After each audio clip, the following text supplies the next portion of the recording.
Discus Throw and Hammer Throw Step. So, good afternoon. My name is Maritas Bibaikin. Let me show the step of discus throwing. Step 1. Grip. Put your non-throwing hand beneath the discus for support. Your throwing hand, including the thumb, is on the top of the discus with your finger evenly spread. The top knuckle of your fourth finger, not the thumb, should touch the rim with your fingertips over the sides. So, step 1, grip. Step 2, stance. Face away from your target.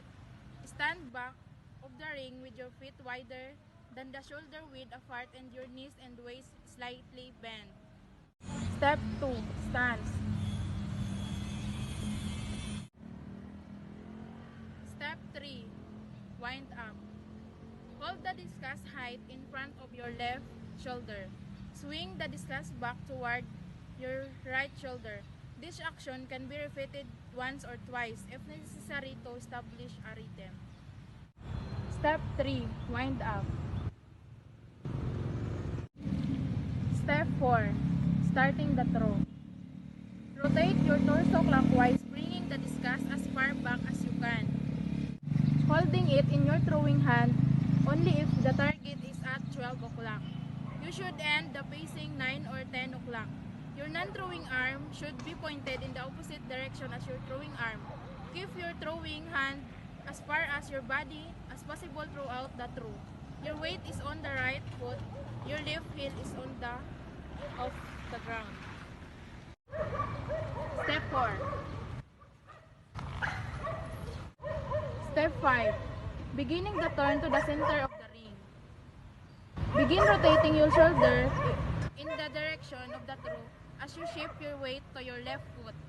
Then flick your right foot up and swing it around the left. Pivot on the ball on your left foot as you spin toward the center of the ring. Step 5. Step 6. Completing the turn to the center of the ring. Just before your right foot lands in the center of the ring, push off with your left foot and continue pivoting toward the front of the ring. Step 6. Step 7. Turn to the flower position. Pivot on your right foot, swimming left leg to the front of the ring. Your left foot should land outside the ring. If you draw a line from your right foot to the target, your left foot should be slightly left on the line. Step 7. Step 8. Power position. Assume the power position with your left side planted and firm, and your left arm pointing forward. Your weight should be shifting from your right side to your left. Your throwing arm should be behind you, outstretched with the discus at above hip level. Step 8. Step 9. Release.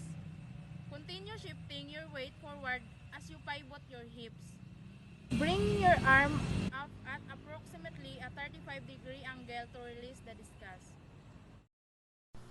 Step 9.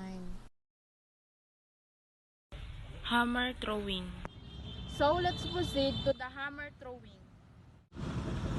Step 1. Pick up the hammer.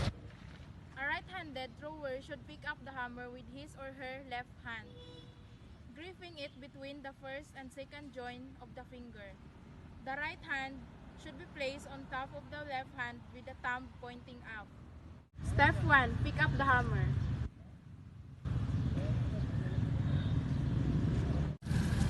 Step 2. Winding and releasing the hammer. The hammer throw can be hard for kids to learn when coaches make it more complex than it needs to be. But when a coach keeps it simple, learning to throw will more than for the athlete and easier to coach. To wind the hammer, the athlete should face away from the landing area and swing the hammer around the head counterclockwise. So step 2.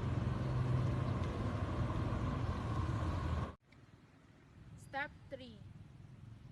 Wind, turn, and release. Soon the athlete will become very comfortable with winding and releasing. It may take less than one practice session for some athletes or multiple sessions for others athletes. The coach must determine when the athlete is ready to move on the next step. Before the athlete begin to turn, he should take a few more wind and release where he dorsiflex the left ankle prior to be released.